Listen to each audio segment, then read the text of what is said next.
여러분 안녕하십니까? 창세기를 통해서 함께 은혜를 나누는 시간입니다. 제가 여러분들에게 창세기를 새롭게 가르쳐 드리기 위해서 이 말씀을 나누는 것은 아닙니다. 이 시대 속에서 우리들의 신앙을 어떻게 좀 더 잘 다듬어 갈 수 있을까 하는 마음으로 이 말씀을 나누게 되는 것입니다. 오늘은 창세기 12장 10절에서 20절 말씀이 되겠습니다. 그리고 부를 찬송은 374장 나의 믿음 약할 때에 하는 찬송이 되겠습니다. 나의 믿음 약할 때에 주 날 붙드네 하는 찬송입니다. 자, 오늘 말씀의 내용을 보면 이렇게 말씀하고 있습니다. 10절에 그 땅에 기근이 들었으므로 아브라함이 애굽에 거류하려고 그리로 내려갔으니 이는 그 땅에 기근이 심하였습니다. 이렇게 말씀하고 있습니다. 여러분 창세기 12장 5절에서 보면 이렇게 말씀하고 있습니다. 아브라함이 그의 아내 사레와 조카 롯과 하란에서 모은 모든 소유와 얻은 사람들을 이끌고 가나안 땅으로 가려고 떠나서 마침내 가나안 땅에 들어갔더라.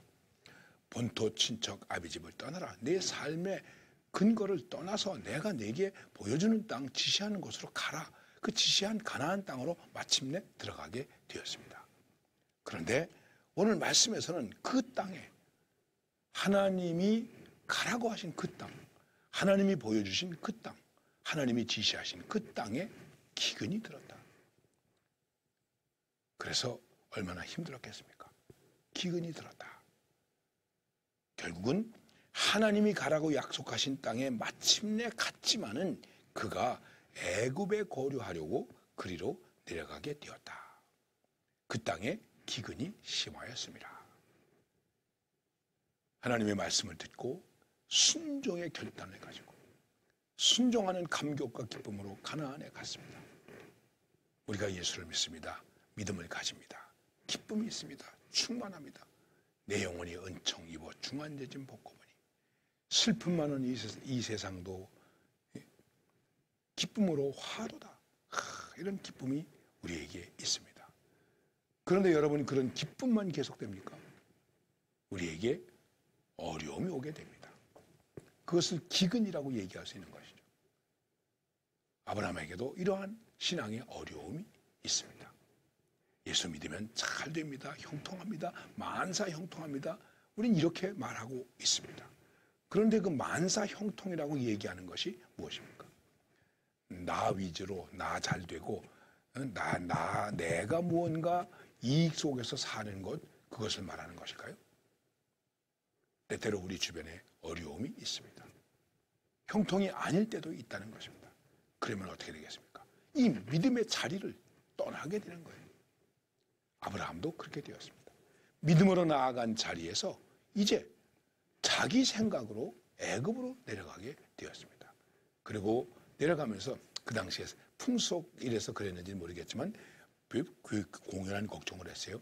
사례가 좀 예뻤대요. 미인이었나 봐요. 그러니까 혹시 자기가 이방인이니까 자기를 없애고 자기 부인을 뺏어가면 어떡하나 그렇게 해서 얘기를 합니다.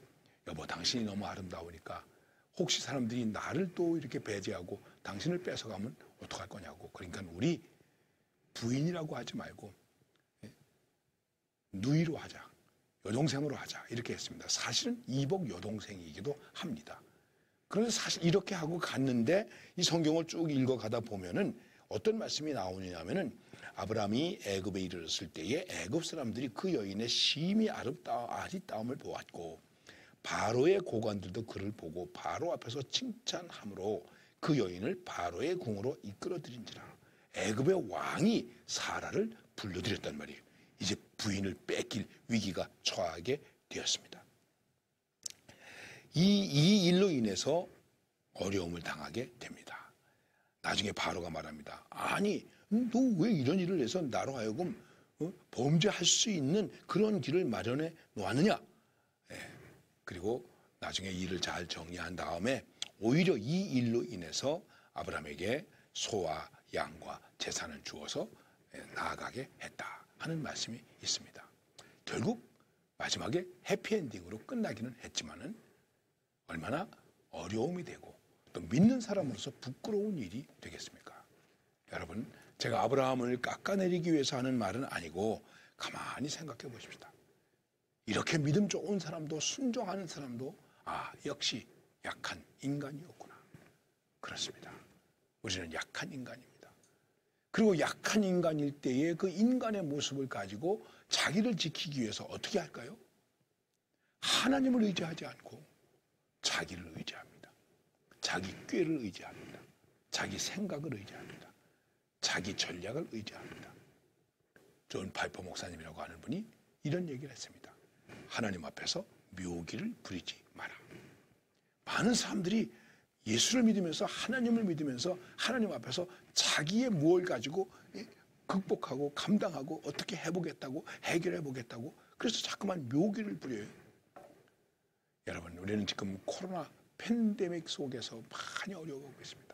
이렇게 하면 좋을까 저렇게 하면 좋을까 많은 것을 연구해야 되겠죠. 생각해야 되겠죠. 그런데 이럴 때일수록 우리가 본래 기본적으로 돌아가야 할 자리가 어디 있겠습니까? 하나님 앞에 무릎을 꿇는 것입니다. 그리고 하나님을 구하는 것입니다. 하나님을 의지하는 것입니다. 하나님의 지혜를 구하는 것입니다. 하나님이 지혜를 주옵소서. 하나님이 보여주옵소서. 하나님이 가게 해주옵소서. 큰일 났네. 야, 애굽은 좋다는데 가자. 가면서 잔머리를 굴리죠. 그것은 불신의 행동이 될 수 있다는 것입니다.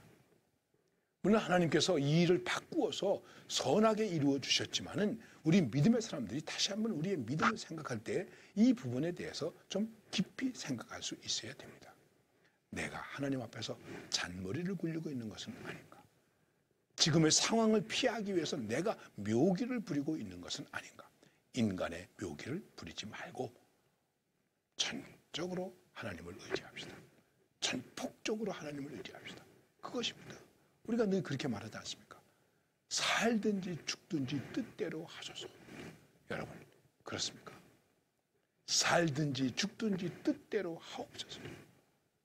나의 믿음 적을 때에 내 힘으로 하려고 하지 말고 주님이 나를 붙드시네.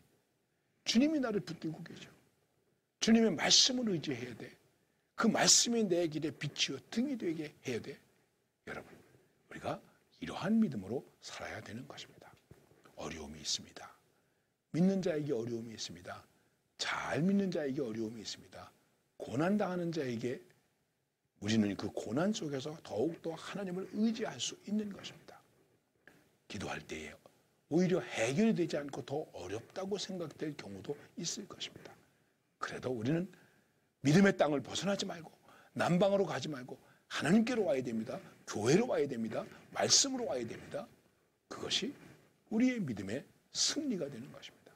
이러한 용기를 가지고 오늘도 주님께서 나를 붙드신다고 하는 확신 속에서 승리하실 수 있기를 바랍니다. 주님만을 의지해야 되겠구나. 잔머리 굴리지 말아야 되겠구나. 하나님 앞에서 괜히 잘난 체하고 묘기를 부리지 말아야 되겠구나. 주님, 오늘도 주님만 의지하며 나아갑니다. 믿음의 땅을, 믿음의 장소인 교회를 믿음의 주에 온전케 하시는 이인 주님을 떠나지 않게 하여 주옵소서. 이렇게 고백하시면서 승리하시기를 바랍니다. 감사합니다.